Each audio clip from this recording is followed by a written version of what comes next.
النهارده يا شباب هنتكلم عن فرصة عمل تعتبر مناسبة لعدد كبير من الشباب، وخصوصا اللي بيدور على أي فرصة ما فيهاش حساب بنكي، ما فيهاش شروط صعبة، والتقديم عليها يعتبر مجانا، يعني من بيتك ومن الموبايل بتاعك، مش هتخسر أي حاجة. في نفس الوقت الفرصة ديت يا جماعة تديك عقد عمل دايم هناك في قلب البلد، يعني هتاخد إقامة مجانية، في نفس الوقت هتديك راتب شهري، وتعتبر مميزاتها كتير بجانب إن أنت هتشتغل في قلب شركة عالمية. هنعرف كل التفاصيل وإيه هي معايير القبول وآخر ميعاد للتقديم. بس لو أنت أول مرة تشوفنا وحابب تكون معانا في قلب القناة، يا ريت ما تنساش الاشتراك وتفعل الجرس عشان يوصلك معانا كل جديد. مساء الخير يا شباب وكل سنة وانتم طيبين. دايما يا جماعة أي فرصة بنحاول إن احنا ننزلها عندنا بتكون الشروط بتاعتها مناسبة لناس كتير من الشباب، خصوصا اللي بيدور على أي فرصة ما فيهاش شروط طبعا، زي كشف حساب بنكي وأوراق صعبة والكلام اللي احنا عارفينه، وتكون طبعا طريقة التقديم عليها سهلة، زي فرصة النهاردة وعقد عمل هتقدر إن أنت تستقر بيه في قلب بريطانيا وبشكل دائم وقابل للتجديد لو تم طبعا قبولك والشروط بتاعته توافقت معاك.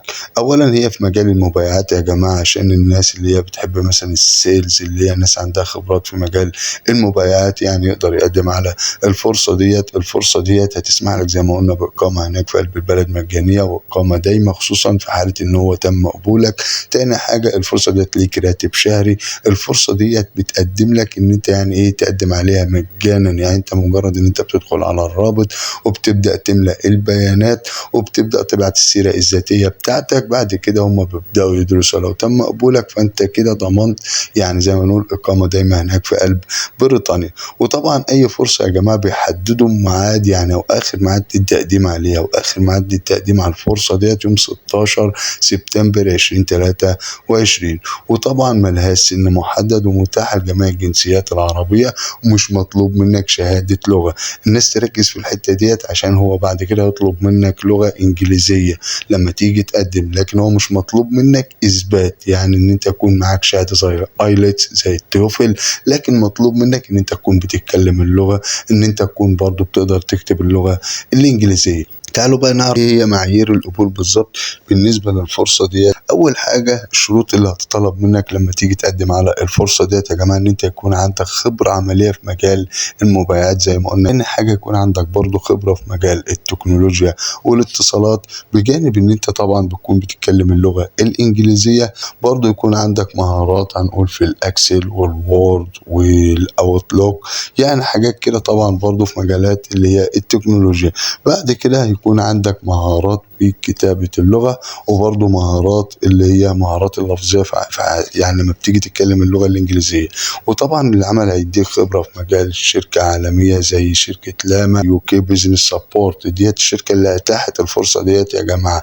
وطريقة التقديم زي ما قلنا عليها تعتبر مجاني، يعني أنت مش هتدفع أي رسوم، يعني مش هطلب منك فيها أي حساب بنكي. كل اللي عليك إن أنت بتدخل على الرابط اللي هسيبه لكم في قلب صندوق الوصف، تبدأ تملأ البيانات اللي هتطلب منك، هي بيانات شخصية. بترفع طبعا السي في بتاعك بجانب الخبرات اللي احنا اتكلمنا عنها، زي خبرات عملية في مجال طبعا المبيعات والتكنولوجيا، وطبعا ان انت يكون عندك طبعا مهارات زي ما قلنا في الكتابة او في اللغة اللفظية، وتكون بتتكلم اللغة الإنجليزية. لو الشروط دي تنطبق عليك تقدر تقدم عليها. هم مش محددين عشان الناس ما تستناش هل سن محدد، السن ممكن يكون من فوق 18 فيما فوق. بعد كده اي حد يقدر يقدم على الفرصة ديت، واخر ميعاد للتقديم هنقولها تاني هيوم 16 سبتمبر 2023، والتقديم مجانا. هتديك حق الإقامة هناك في قلب البلد في حالة قبولك، وهتوفر لك كل حاجة حتى عقد العمل. يعني انت لو خدت عقد العمل هتطلع بيه تأشيرة العمل من هنا، وتقدر تاخد إقامة دايمة هناك في قلب البلد. ودي كل حاجة فرصة النهاردة. بالتوفيق للجميع بإذن الله. ولو في أي استفسار تنسبوا لنا في قلب التعليقات، وأنا في أقرب فرصة أرد عليكم. وشكرا لكم وبس كده.